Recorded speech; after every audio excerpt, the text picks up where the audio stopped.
सो social science का ये chapter number 14 continue करते हुए हमने लास्ट देखा फिजिकल फैक्टर्स देखे हमने, ठीक है। उसी तरह यहाँ पे हमारे पास कुछ साइको इकोनॉमिक्स फैक्टर भी अवेलेबल है।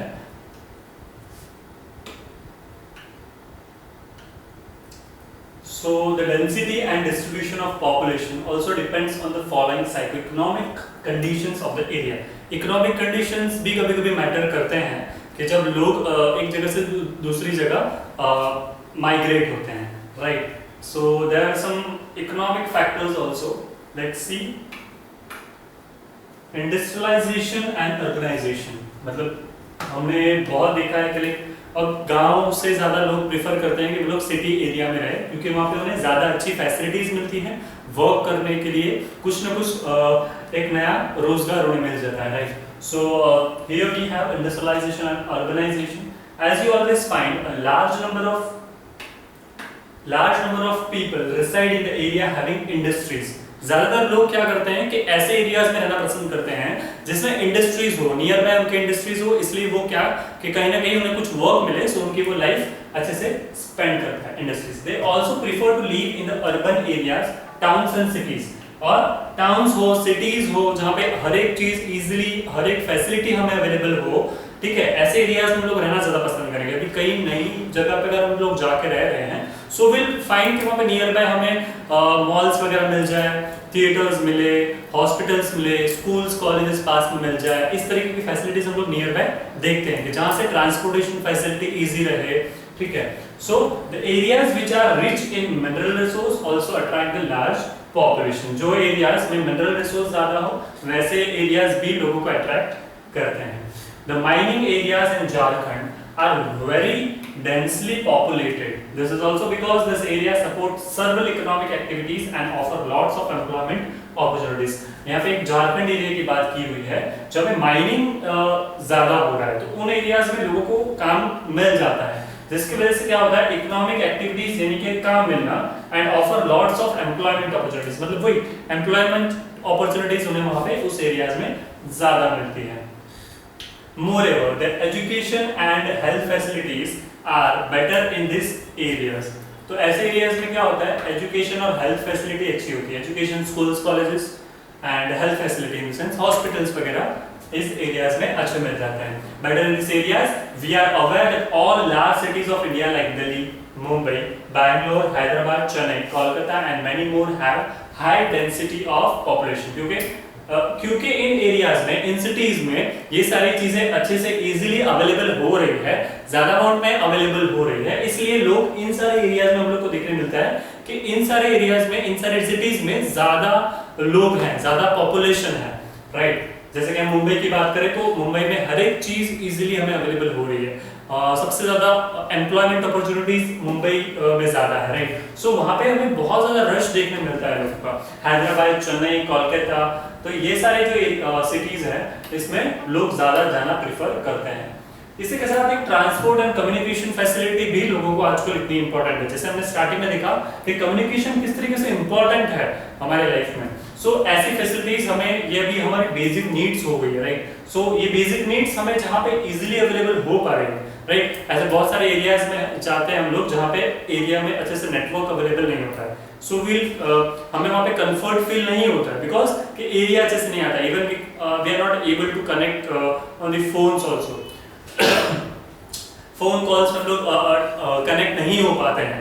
सो वी फील हम लोग वहाँ पे ऐसी जगह पे जाएंगे तो क्या होगा, हमारी लाइफ डिस्टर्ब हो रही है, राइट। जो भी हमें काम वगैरह करना है तो उससे हम लोग डिस्टर्ब होते हैं कि हमें प्रॉपर वहाँ पे फैसिलिटीज अवेलेबल नहीं हो रही है।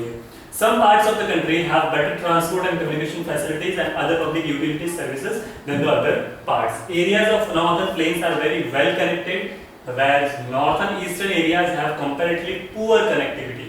अब नॉर्थन कुछ पार्ट्स ऐसे होते हैं हमारी कंट्री के, इन्होंने कहा है कि areas of northern plains are very well connected, वो अच्छे से वेल कनेक्टेड है northern side, where northern eastern part जो है उन एरियाज में कंपैरेटिवली पुअर कनेक्टिविटी है as compare to northern planes.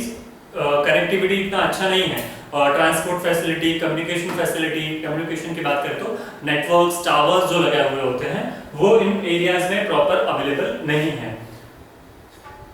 So all such areas where the public facilities are well developed have a comparatively higher density of population. तो ऐसे areas में जहां पे कि पब्लिक फैसिलिटी बहुत वेल डेवलप्ड है, तो ऐसे एरियाज में हायर डेंसिटी ऑफ पॉपुलेशन देखने मिलता है.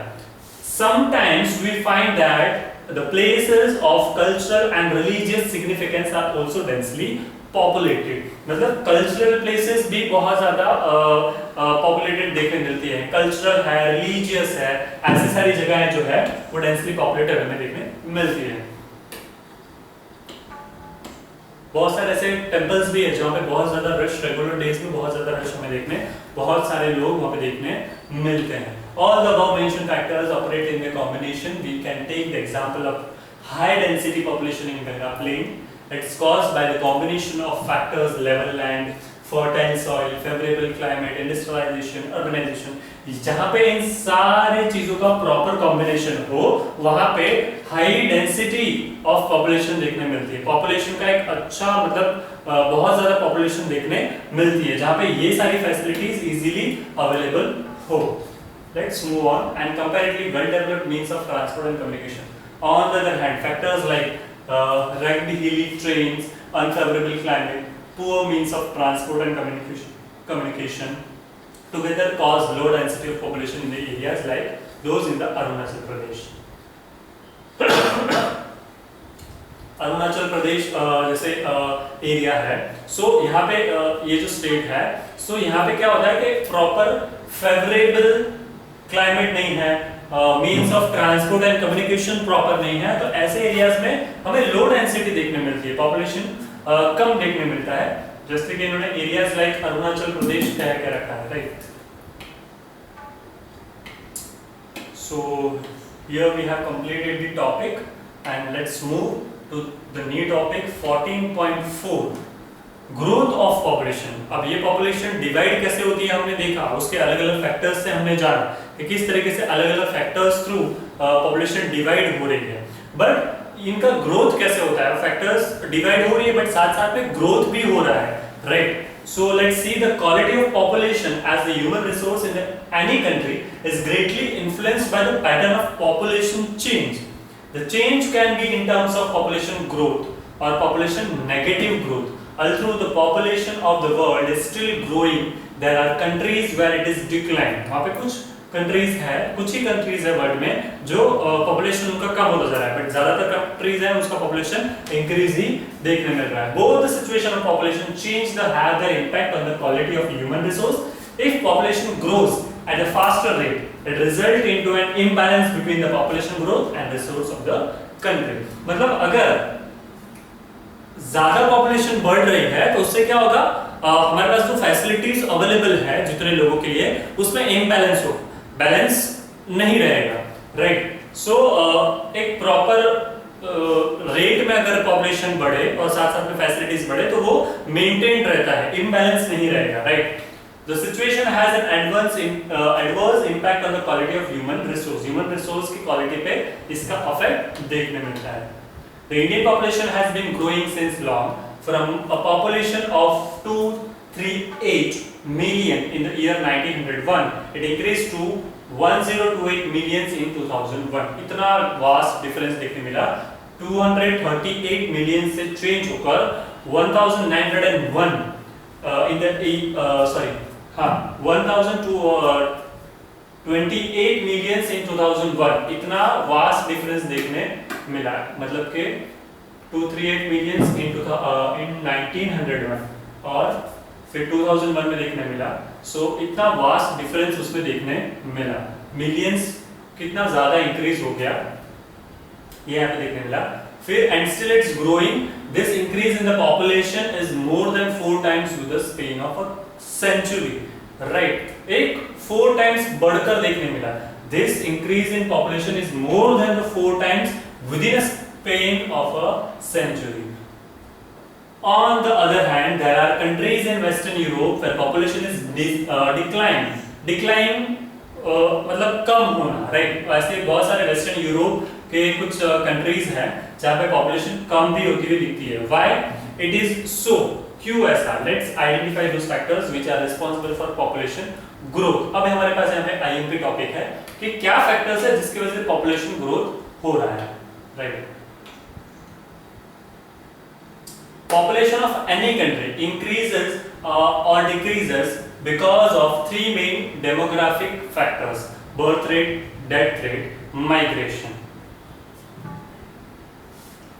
A number of हमारे पास तीन ऐसी चीजें हैं। एक बर्थ रेट है जिसमें ये चीजें देखी जाती है कि कितने एक टाइम पीरियड में कितने ज्यादा न्यूबॉर्न बेबीज का बर्थ हुआ है, कितना बर्थ रेट इंक्रीज हुआ है, कितने लोगों की डेथ हुई है तो डेथ रेट पता चलता है, और कितने लोग माइग्रेट हुए हैं। माइग्रेट होना मतलब कि एक जगह से दूसरी जगह रहने जाना, एक जगह एक प्लेस को छोड़कर दूसरी जगह पर रहने जाना बिकॉज ऑफ एनी रीजन, मतलब in the search of job, right, अच्छी facilities in the for good education, तो एक जगह से दूसरी जगह ट्रांसफर होना। So this is called migration. Okay, ये तीन कारण हो सकते हैं। The number of socio-economic factors also influence birth rate, death rate, which ultimately affect the population. अब ये किसके ऊपर डिपेंडेंट है? Birth rate, death rate and migration, which ultimately affect the population. इसमें birth rate और death rate बहुत ज़्यादा मायने देता है, right?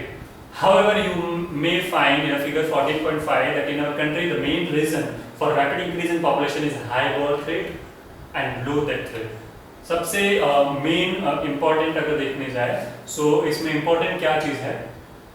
बर्थ रेट ज्यादा है एंड डेथ रेट कम है, ठीक है। The migration as a factor has rather a negligible influence on population growth at the national level. However, it has influence at a local and regional level. ये local और regional level पे भी affect करता है। National level, however, it is also influenced at a local level and regional levels, ठीक है। यहाँ पे हमारे पास ये पूरा उन्होंने एक ग्राफ दे रखा है जिसमें हमें stagnant, steady, rapid, slowing down, birth rate increase होना, डिक्रीज होना, डेथ रेट, ये प्रॉपर्ली यहाँ पे एक्सप्लेन किया हुआ है। आपके बुक में आप इसे क्लियर देख सकते हैं, समूह क्लियर, ठीक है। ग्रोथ ऑफ पॉपुलेशन, तो सोशल साइंस का ये कंटिन्यू करते हुए बर्थ रेट, डेथ रेट का जो ये ग्राफ है, ये ग्राफ देख सकते हैं आप कि किस तरीके से बर्थ रेट दिया हुआ है, सेम एज कंपेयर यहाँ पे डेथ रेट भी दिया हुआ है, किस तरीके से दोनों में आप कंपेयर करके देख सकते हैं। इट्स कंटिन्यूसली इंक्रीजिंग रेट पे जो था, ठीक है, जब यहाँ पे 31 होता है, जब यहाँ पे 39 होता है, 27 पे 41 रहता है, 22 पे फिर 41 है, कहीं पे भी डिक्रीज नहीं दिख रहा है, ये इंक्रीजिंग, ये ग्राफ इंक्रीज ही होता दिखाई दे रहा है। लास्ट में यहाँ पे 8.9, तो यहाँ पे भी 24.8 इतना बर्थ रेट रहा। सो आप ये क्लियरली आप यहाँ से देख सकते हैं कैसे स्टेगनेंट रहा, स्टेडी रहा, रैपिड इंक्रीज देखने मिला, फिर स्लो डाउन भी देखने मिलता है। This is the birth rate, ऊपर वाली लाइन, और नीचे वाली लाइन डेथ रेट। इसका एक पूरा ग्रोथ ऑफ पॉपुलेशन का एक ग्राफ भी दिखा रहता है हमें।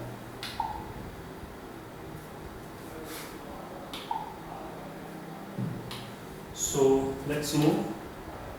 If you study figure 14.5 carefully, you will find that the death rate has been declining since 1921. 1921 से death rate decline पे है, ठीक है।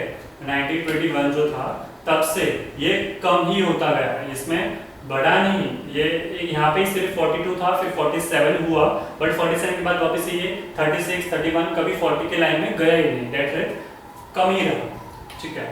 The birth rate also started decline during the same period. However, the decline in the death rate has been faster than the of birth rate. Birth rate भी कम हुआ, right? 49 से 48 हुआ, but वो इसके जितना नहीं, right? वो उसने birth rate level में ही maintain, उसने फिर चलता रहा, birth rate होता ही रहा, मतलब इतना ज़्यादा कम, इसके जितना कम देखने नहीं मिला, right? So, however, the decline in the death rate has been faster than of birth rate. That is why the gap between birth rate and death rate has been widening, leading to increase in the population. यही कारण की वजह से ये birth rate and death rates has been widening, leading to increase in the population. ठीक है? Let's move. The population growth is also visible when you look at the decadal growth given in the figure 14.6.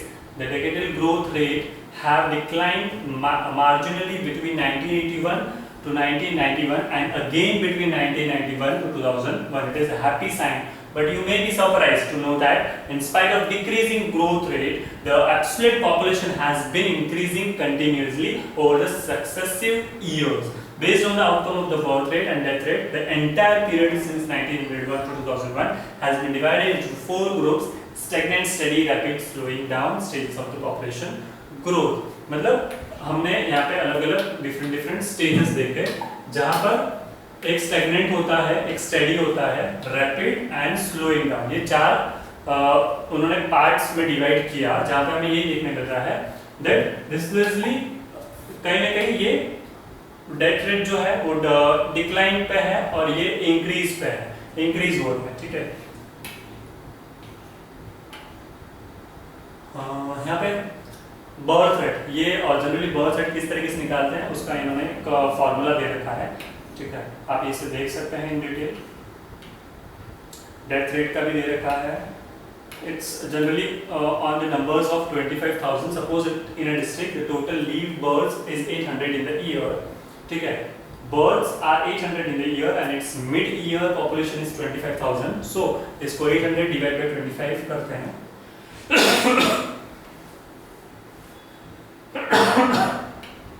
mid-year population of that area into 1000 करते हैं, तो इसी हिसाब से birth rate निकलता है।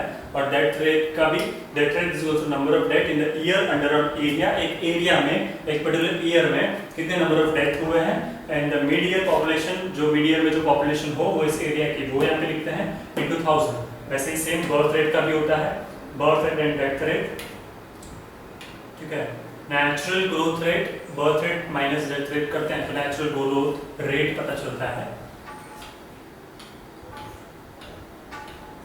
Decadal population growth of India 1901 से लेकर 2001, 1901 से लेकर 2001 तक का इन्होंने पूरा ग्रोथ रेट बता रखा है, decadal population growth of India.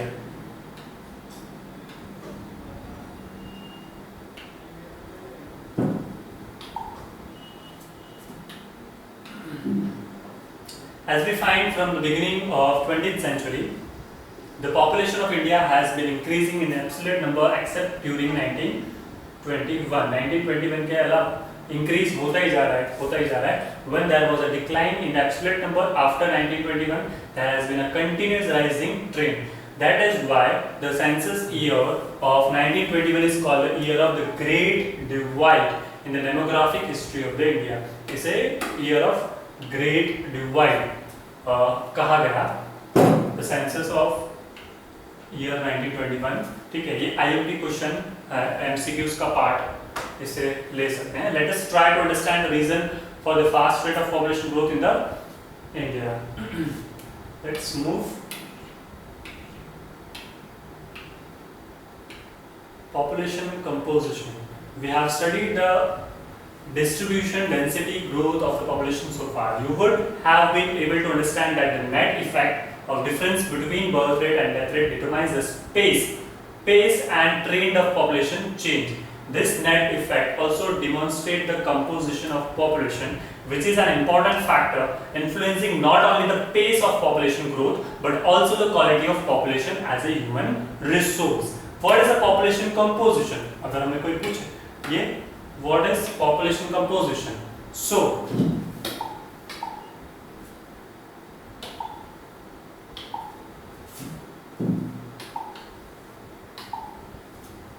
population composition is a description of population defined by the characteristics such as age, sex, rural, urban and literacy status. इन लोगों के इन सारे कंडीशंस के हिसाब से ये फाइंड आउट किया जाता है। We shall therefore try to understand the following aspects of population composition in the India. ठीक है, population composition मतलब क्या? क्योंकि population composition is the description of population. Population का जो description है कि population में कौन, कितने, कैसे, ये सारी चीजें मतलब characteristics such as कि कितनी एज है, मेल फीमेल है या नहीं, रूरल अर्बन में रहने वाले कितने हैं, लिटरेसी रेट क्या है, लिटरेसी स्टेटस क्या है, ये सारे कैरेक्टरिस्टिक्स जो होते हैं इन द पॉपुलेशन, इस पॉपुलेशन को डिस्क्राइब करने के लिए उसको बोलते हैं पॉपुलेशन कंपोजिशन। ठीक है, ये एक डिस्क्रिप्शन होता है population composition. Let's move forward.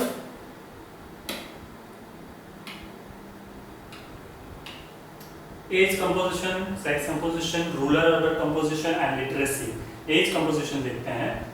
The age composition of population has significant implications for the current and future development of the country. Population has been traditionally divided into three broad age groups. ठीक है, generally 3 parts में इसको divide किया गया है। One is 0 to 14 years, ठीक है, children जो होते हैं वो 0 to 14 years, एडल्ट जो है 15 to 60 years and more than 60 years, old वाले जो है वो मोर देन 60 years।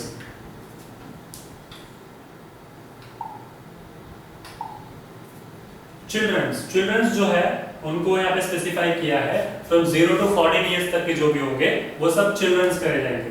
एडल्ट्स किसको कहेंगे, 15 to 60 years, तो उनको एडल्ट्स कहा गया, एंड अबव 60 वाले सब ओल्ड कहे जाएंगे। 14.7 shows age composition of the Indian population in the above mentioned groups. If we compare the data from 1971, it is obvious that the child mentioned groups, we have compared the data from 1971, it is obvious that child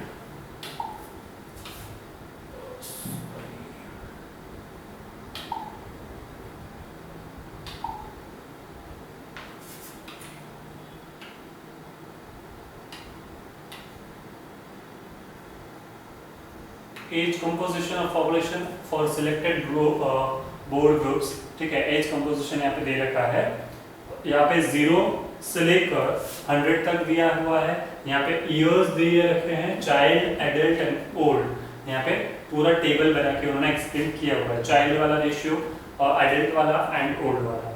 as composition, population is decline and population of adults has been increasing। population जो है वो decline हो रही है, population of adults है वो increase होती जा रही है। however population of old is also increasing। old age जो है वो लोग और भी increase होते जा रहे हैं। in this way the share of the dependent population is increasing। population of the old and children put together constitutes the dependent population। when the number of dependent population increases, the dependency ratio goes up। when the number of dependent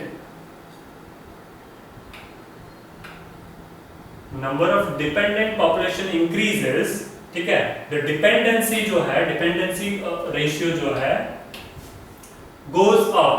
ठीक है, as a result the country has to invest more on the growth and development of the children and welfare for the old people, otherwise the same resources can be used for other productive purpose. मतलब जैसे जैसे ये चीज देखने मिलती है, dependence बढ़ता जाता है, जैसे जैसे लोग ओल्ड होते जाते हैं वैसे वैसे हमें ये चीज देखने मिलती है, हमें कंट्री को क्या करना पड़ता है, as a result the country has to invest more on the growth and development of the children.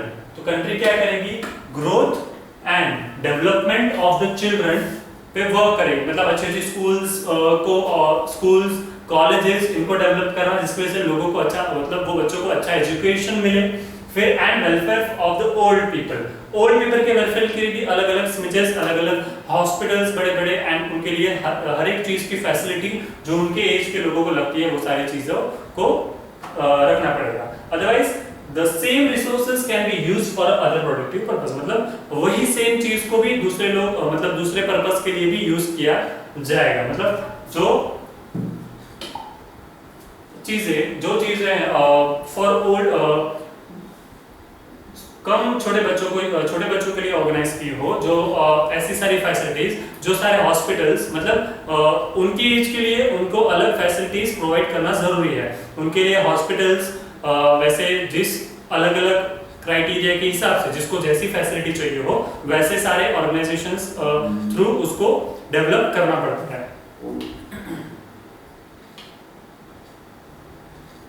अगर जिस एरिया में जैसे कि ज़्यादा चिल्ड्रंस है, ज़्यादा बर्थ रेट ज़्यादा देखने मिल रहा है, तो उन सारे एरियाज में स्कूल्स कॉलेजेस का डेवलपमेंट होना ज़्यादा ज़रूरी है, राइट। सो जैसे जिस एरियाज में ज़्यादा ओल्ड एज पीपल है इन सारे एरियाज में हॉस्पिटल्स होना ज़्यादा ज़रूरी है। उन लोगों को जो ज़रूरत की चीज़ें हैं वैसे सारी ऑर्गेनाइजेशंस, वैसे सारे फैसिलिटीज़ होना ज़्यादा ज़रूरी है।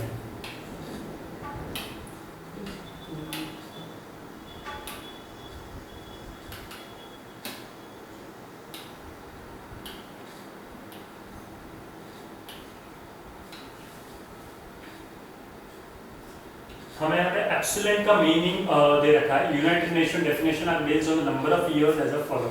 एक्सीलेंस 10 to 19 इयर्स ओल्ड जो है, फिर यूथ किसको है 50 to 24 इयर्स के जो है यूथ, एंड यंग पीपल जो 10 to 24 इयर्स ओल्ड के होते हैं वो यंग पीपल, ऐसा कहा गया है।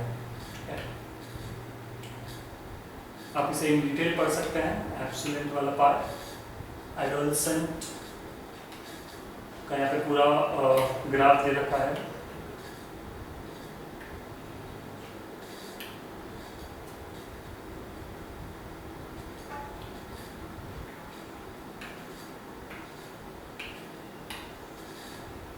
As shown in table 1.1, adolescents as a distinct population group constitute almost 22.0% of total population of India. This was their share in 2001. The number is still growing and currently in 2009 their percentage share has increased. ये data जनवरी 2009 का इन्होंने दे रखा है, जहाँ पे adolescent जो है वो इंक्रीज होता जा रहा है। National Population Policy 2000 identifies them as an underserved population group.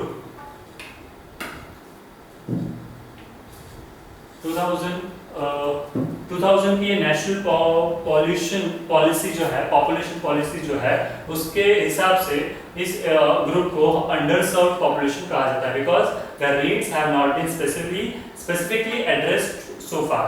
The policy describes various strategies to address different needs of adolescents. ठीक है, there are provide accurate information about physical, psychological, physiological and social changes and developments that take place during the adolescence, develop the need life skill to empower them to avoid risky situation and to attain sound physical, mental and social health। इन सारी चीजों के ऊपर work करने के लिए, ये सारी facilities provide करने के लिए इन सबको कंसीडर किया जाता है। To develop the need life skill to empower them to avoid risky situation को भी avoid करें, to attain the sound of physical, mental and social health and provide food supplements and nutritional services भी proper provide करनी पड़ती है। Make available the needed health and counseling services available to them। health needed counseling services भी वहाँ पे provide करनी पड़ती है। एडोलसेंट्स 10 to 19 इयर्स के जो है उनको adolescents by sex in thousands in India 1991 to 2001। ठीक है, इन थाउजेंड्स में कहा गया है। Census year, total number of adolescents, percent of population 21.4 दे रखी है, मेल कितने हैं, फीमेल कितने हैं। ठीक है, आप इसे आराम से एक बार देख सकते हैं। Sex composition is very significant indicator of the quality of population of a country as a human resource. In fact, primarily it is understood on the basis of sex ratio. Sex ratio is defined as the number of females per thousand, and it is an important social indicator to measure the extent of prevailing equity between males and females at a given point of time. मतलब कितने mails हैं, कितने females हैं, ये चीजें find out करने के लिए sex ratio should be favourable, but in our country sex ratio has always remained unfavourable to females, and the matters of concern is that it has been decline. In the year 1901 there were 972 females per 1000 males। मतलब per 1000 males में से 972 females हुआ करती थी। In 2001 it has become down to 933 only। This trend is shown in the figure 14.8 A and B। यहाँ पे इन्होंने बता रखा है per 1000 males पे कितने फीमेल्स है उस रेशियो को बता रखा है यहाँ पे। आप इसे आराम से एक बार देख सकते हैं। Total number of females in the particular area, total number of male in the same area, पूरे टोटल नंबर ऑफ मेल में से फीमेल कितने हैं वो into 1000 करते हैं तो सेक्स रेशियो पता चलता है। ठीक है, अब चाइल्ड सेक्स रेशियो भी इसी तरीके से होता है। ठीक है, the trend of decline in the child sex ratio is in the country is matter of great concern. The sex ratio in 0 to 6 years population, child population जिसको बोलते हैं, it is continuously decreasing. Whereas the 1991 to 2001 census report showed that some improvement in the overall sex ratio. The sex ratio of 0 to 6 years population has decreased sharply. Out of 21 states and 7 union territories, only in 4 states, namely Kerala, Mizoram, Sikkim and Tripura and Union Territory of Lakshadweep, the child sex ratio is in a tune with the overall sex ratio. The worst affected states are Haryana, Himachal Pradesh, Gujarat, Punjab and Uttarakhand, and the Union Territory of Chandigarh and National Capital Region of Delhi. The decline in the child sex ratio suggests that the prevalence of the practices of the female foeticide and female infanticide in these states. These practices are against the norms of a civil society. मतलब जो newborn babies जो होते हैं उनके sex ratios भी इन age group के find out किए जाते हैं। यहाँ पे हमें पता चलता है कि इन सारे स्टेट्स को कंपेयर करते हुए केरला, मिजोरम, सिक्किम, त्रिपुरा, ठीक है, यहाँ पे कम देखने मिला, ट्यूनिंग कम देखने मिली, यहाँ पे कुछ ज्यादा देखने मिला था। 1991 to 2001 सेंसस रिपोर्ट के हिसाब से improvement, some improvement in overall sex ratio, कहीं कहीं पे इंप्रूवमेंट देखने मिला था इन 1991 एंड 2001 की बात है। ठीक है, रूरल अर्बन भी है कंपोजिशन में। India has been land of farmers and the country of villagers at the beginning of the 20th century. 9 out of 10 person used to live in the villages. Rural urban ये भी एक अलग composition है जिसमें eight the beginning of the 20th century के beginning के time देखा गया कि 20th century के बिगिनिंग में 9 out of 10 पर्सन जो है, ठीक है, 9 out of 10 persons used to live in a villages में रहते थे। 10 में से 9 लोग विलेजेस में रहते थे। मोर देन द 3/4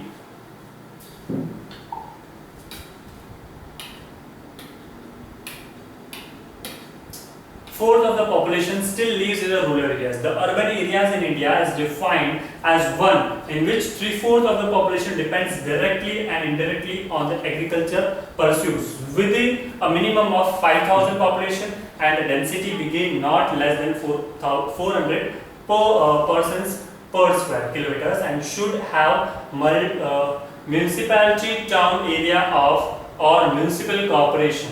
ठीक है, यहाँ पे इन्होंने बताया था more than 3/4 of the population still lives in the rural areas. 3/4 population जो थी वो rural areas में रहती थी। 3/4 of the population still lives in the rural areas. The urban areas in India is defined as one in which 3/4 of the population depends directly or indirectly on the non-agriculture. अब ये 3/4 जो है वो कहीं ना कहीं डायरेक्टली और indirectly ये एग्रीकल्चर के ऊपर डिपेंडेंट, ठीक है, with a minimum of 5,000 population and density being not less than 400 पर स्क्वायर, 400 पर्संस पर स्क्वायर के हिसाब से इन्होंने फाइंड आउट किया है।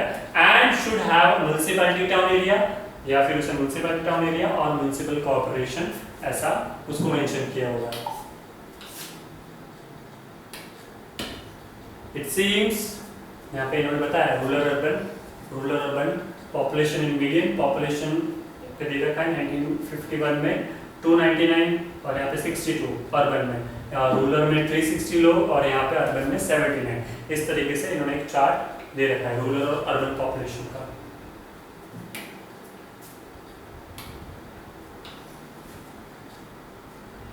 So here literacy rate. Literacy is an indicator of development of an society. Literacy मतलब कितने लोग पढ़े लिखे हैं सोसाइटी में, एक एरिया में या सोसाइटी में कितने लोग पढ़े लिखे हैं। So literacy is the education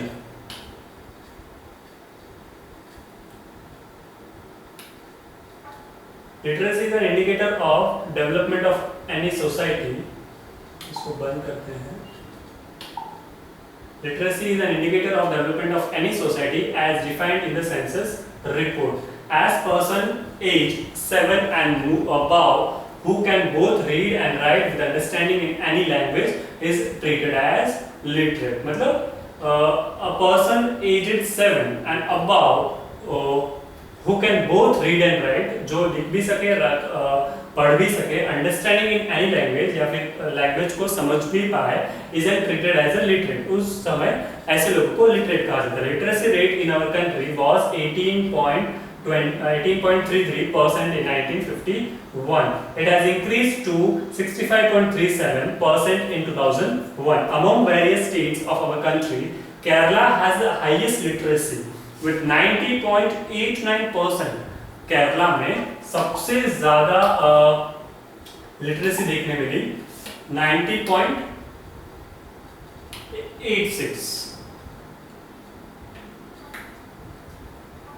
Kerala has the highest literacy percent, followed by Mizoram 88%, Lakshadweep 87%, but the literacy rate is general as lower among the females as compared to the males. मतलब ये चीज भी देखने मिली कि as compared to males, females लोगों को कम education मिल रहा है। इन सारे केरला में 90.86 देखने मिला, मिजोरम जो है 88.49 देखने मिला, फिर लक्षद्वीप में 87.52% लोग पढ़े लिखे देखने मिले, बट उसमें भी फीमेल्स जो है एज कंपेयर टू मेल्स वो कम पढ़े लिखे देखने मिले।